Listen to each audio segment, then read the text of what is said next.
दूसरे देशों में आतंकी हमलों का मास्टरमाइंड पाकिस्तान अब खुद अपने ही आतंकियों से मारा जा रहा है। पाकिस्तान के द्वारा पाले गए आतंकी अब पाकिस्तान की सेना और वहां के आम लोगों पर ही हमले कर रहे हैं। एक पाकिस्तानी संस्था ने ऐसी रिपोर्ट जारी की है जिसने शहबाज शरीफ सरकार को बेहद चिंता में डाल दिया है। इस्लामाबाद के एक थिंक टैंक की एक सुरक्षा मूल्यांकन रिपोर्ट में कहा गया है कि मार्च में पाकिस्तान में थोड़ी शांति के बाद अप्रैल में पाकिस्तान में आतंकी हमले एक बार फिर से बढ़ गए हैं। पिछले महीने देश के अंदर 77 हमले हुए। पाकिस्तानी मीडिया की रिपोर्ट के मुताबिक इन हमलों में खैबर पख्तूनवा को विशेष रूप से खामियाजा भुगतना पड़ा है। इलाके में 35 नागरिकों और सुरक्षा बलों के 31 सदस्यों सहित 70 लोगों की मौत हुई है। रिपोर्ट में कहा गया है कि 4 आतंकी मारे गए और हमलों में 32 नागरिक और 35 सुरक्षाकर्मी घायल हुए हैं। इसकी तुलना में मार्च के दौरान 56 आतंकवादी हमले पाकिस्तान में हुए, जिसमें 77 लोगों की मौत हुई और 67 लोग घायल हुए। पाकिस्तानी थिंक टैंक की रिपोर्ट में दावा किया गया है कि पाकिस्तान में होने वाले हमलों में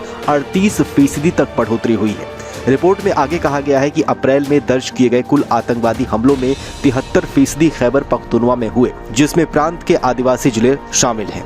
पिछले महीने 4 हमले हुए और इस दौरान 3 मौतें हुई थी। सिंध में एक हमले की सूचना मिली और 3 मौतें हुई। रिपोर्ट के मुताबिक इस साल की शुरुआती 4 महीनों में देश के अंदर 323 आतंकवादी हमले हुए, जिसमें 324 लोगों की मौत हुई और 387 लोग घायल हो गए।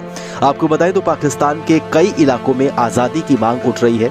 बलूचिस्तान की आज़ादी के लिए BLA समेत कई संस्थाएं पाकिस्तान की सेना और वहां की सरकार के खिलाफ प्रदर्शन कर रही हैं। बलूचिस्तान के लोग पाकिस्तान से अलग होने की मांग कर रहे हैं। वहीं दूसरी ओर अफगानिस्तान से सटी सीमाओं पर भी बीते कुछ सालों में तनाव बेहद बढ़ गया है।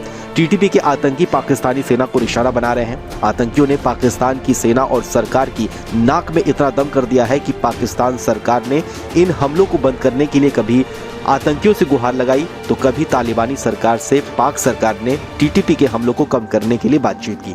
दरअसल पाकिस्तानी सरकार का आरोप है कि TTP के आतंकियों को तालिबानी सरकार की तरफ से मदद दी जा रही है। न केवल आतंकी हमलों की वजह से बल्कि पाकिस्तान अपनी आर्थिक हालात की वजह से भी बेहद परेशान है। हाल ही में पाकिस्तान में महंगाई को लेकर जो रिपोर्ट सामने आई उसके अनुसार पाकिस्तान में खाद्य महंगाई दर 45% से ज्यादा बढ़ गई है। आटे से लेकर सब्जियों के दाम पाकिस्तान में ऐसे हो गए हैं कि आम लोगों के लिए 2 वक्त की रोटी जुटा पाना भी मुश्किल भरा काम हो गया है। पाकिस्तान में आटे की कीमत प्रति किलो 800 पाकिस्तानी रुपए के पार हो गई है। ऐसे में एक तरफ महंगाई तो दूसरी तरफ आतंकवाद शहबाज शरीफ सरकार के लिए बड़ी मुसीबत बनी हुई है।